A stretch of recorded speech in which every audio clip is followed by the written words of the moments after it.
So ayun guys, gagala na naman kami. Wala na naman kaming magawa. So ito nga pala, ngayong gabi magsusulo tayo. Sasama ko kayo. Dadalhin natin lahat ng pwede nating madala dito. Kung ano man yung makikita natin dun sa dagat, yun kukunin natin. So ang pinaka-target nga pala natin dito yung bagulan, yung mga maliliit na limango. Pagdating nga pala namin dito sa spot, yan, pansin nyo, hiwa-hiwalay na kami kaagad. Saka papansin nyo medyo malabo yung tubig kasi umulan kaninang umaga, kaya ganito.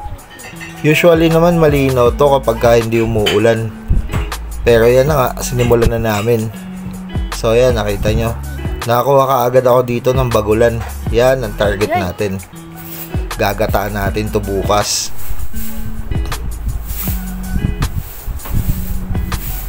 Isa pa to sa nakakatuwang panain tong langgit, kasi kapag ka naiilawan to, tumatagilid lang sila, hindi sila gumagalaw. Ingat nga din pala sa paghawak niyan, kasi medyo masakit yan talaga kapag ka natusukan yung mga tinik niya na yan.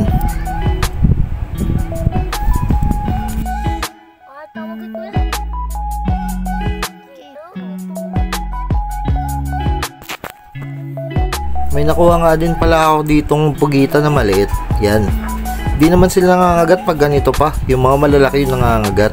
Kaya safe yan dakmain. So ayun, medyo palubat na din yung mga flashlight namin. Napagpasya na namin na huminto na. Ito nga pala yung mga nahuli namin. Ito yung sa pinsan ko. Ito yung sa kapatid ko. Tapos ito naman yung sa akin. Ito nga pala guys, tawag sa amin ito klo. Yan, masakit yan pag nakakagat, kaya ingat. Pag uwi sa bahay, sinalang ko na yan. Yan, nakita nyo, nakakawala pa. Boy na boy pa talaga yan. Sinalang nga pala natin yan ng walang tubig, kasi kapag kinabot pa yan ng kinabukasan, mawawala na yan ng laman. Naaagong kung tawagin. Kapag namumula-mula na yung shell, pwede na nating hanguin yan. Okay na yan. Saka ito nga palang isda, nilagyan ko lang ng suka tapos sinalang ko na din. So ayun, kinabukasan, medyo tinanghali tayo ng gising. Kahit lagi naman tayong tinatanghali ng gising, isa-isa ko na nilinis dyan yung mga bagulan na nahuli natin kagabi. Bale, binuka ko lang yan sa gitna, tapos tinanggal ko yung mga kinain nila, yung pinaka-butchi kung tawagin. Tapos yung mga hasang, nilinis ko na din.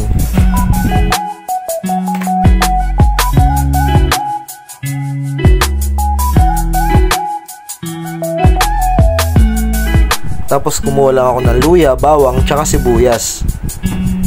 Sinimulan ko na nga dyan, maghiwa ako ng bawang. Sumunod, sibuyas.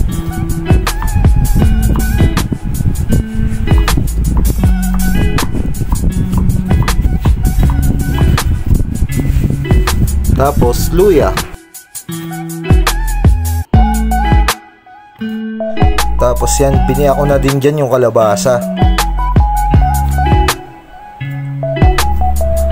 Tapos binalatan ko na din.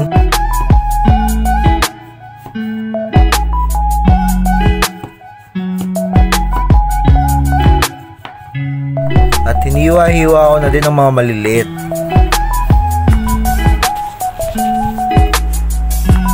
So ayun, ready na. Magluluto na tayo. Tapos nun, naglagay na ako ng uling dito sa kalandi uling namin. Tapos sinindihan ko na din yan. Tapos pinaypayan ko lang hanggang sa magbaga. Medyo nakakangalay nga lang talaga magpaypay, lalo na pag nasanay ka sa one click na kalan.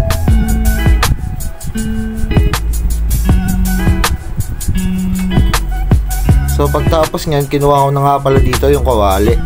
Sinalang ko na. Tapos nagisa nga lang pala ako dyan ng bawang, luya, tapos sibuyas. Mas gusto ko kasing inuuna yung bawang kasi mas malasa. Tapos nga nilagay ko na yung mga bagulan.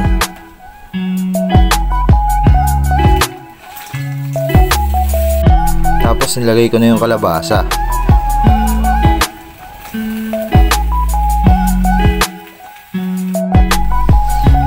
Tapos nga nilagay ko na din yung gata natin.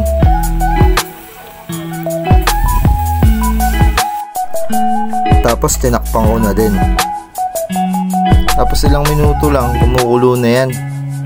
Nilagyan ko na ng asin tsaka magic.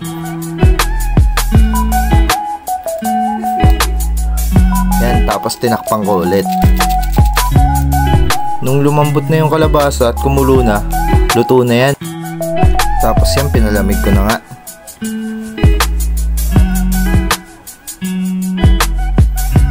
Tapos yun, kain na naman ang kuya mo. Yun lang.